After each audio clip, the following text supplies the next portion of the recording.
I hadn't spoken to Whitley Lansing, or any of them, in over a year.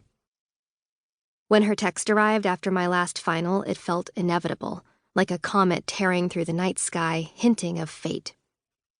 Too long. WTF. Hashtag not cool. Sorry, my Tourette's again. How was your freshman year? Amazing? Awful? Seriously, we miss you. Breaking the silence because the gang is heading to Wincroft for my B-Day. The Linda will be in Majorca and ESS Bert is getting married in St. Bart's for the third time, vegan yogi. So it's ours for the weekend, like yesteryear. Can you come? What do you say, Bumblebee? Carpe noctem. Seize the night. She was the only girl I knew who surveyed everybody like a leather-clad Dior model and rattled off Latin like it was her native language. How was your exam? My mom asked when she picked me up. I confused Socrates with Plato and ran out of time during the essay, I said, pulling on my seatbelt. I'm sure you did great. She smiled, a careful look. Anything else we need to do? I shook my head. My dad and I had already cleared out my dorm room. I'd returned my textbooks to the student union to get the 30% off for next year. My roommate had been a girl from New Haven named Casey who'd gone home to see her boyfriend every weekend. I'd barely seen her since orientation. The end of my freshman year at Emerson College had just come and gone with the indifferent silence usually reserved for a going-out-of-business sale at a mini-mall. Something dark's a-brewin', Jim would have told me. I had no plans all summer except to work alongside my parents at the Captain's Crow. The Captain's Crow, the Crow, it's called by locals, is the seaside cafe and ice cream parlor my family owns in Watch Hill, Rhode Island, the tiny coastal village where I grew up. Watch Hill, Rhode Island. Population? You know everyone.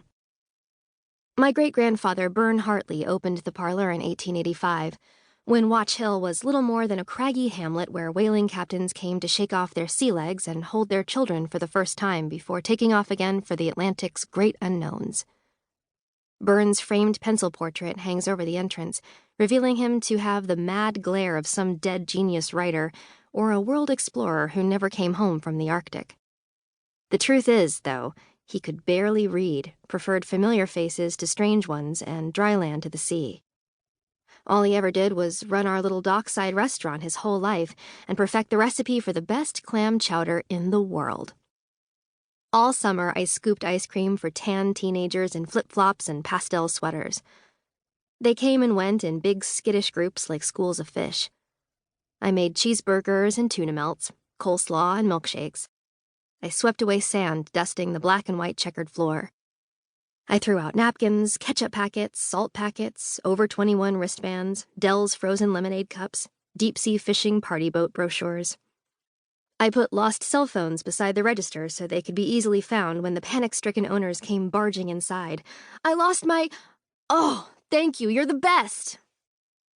I cleaned up the torn blue tickets from the 1893 saltwater carousel located just a few doors down by the beach, which featured faded, faceless mermaids to ride, not horses.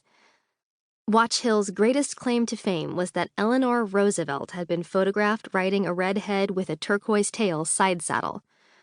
It was a town joke how put out she looked in the shot, how uncomfortable and buried alive under her plate tectonic layers of ruffled skirt. I cleaned the barbecue sauce off the garbage cans, the melted wreck rummage off the tables. Wreck rummage was every kid's favorite ice cream flavor, a mashup of cookie dough, walnuts, cake batter, and dark chocolate nuggets. I Cloroxed and Fantasticed and Mr. Cleaned the windows and counters and doorknobs. I dusted the brine off the mussels and the clams, polishing every one like a gemstone dealer obsessively inspecting emeralds.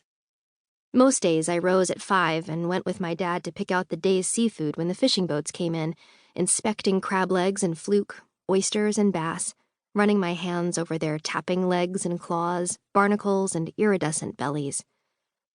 I composed song lyrics for a soundtrack to a made-up movie called Lola Anderson's Highway Robbery, drawing words, rhymes, faces, and hands on napkins and takeout menus, tossing them in the trash before anyone saw them.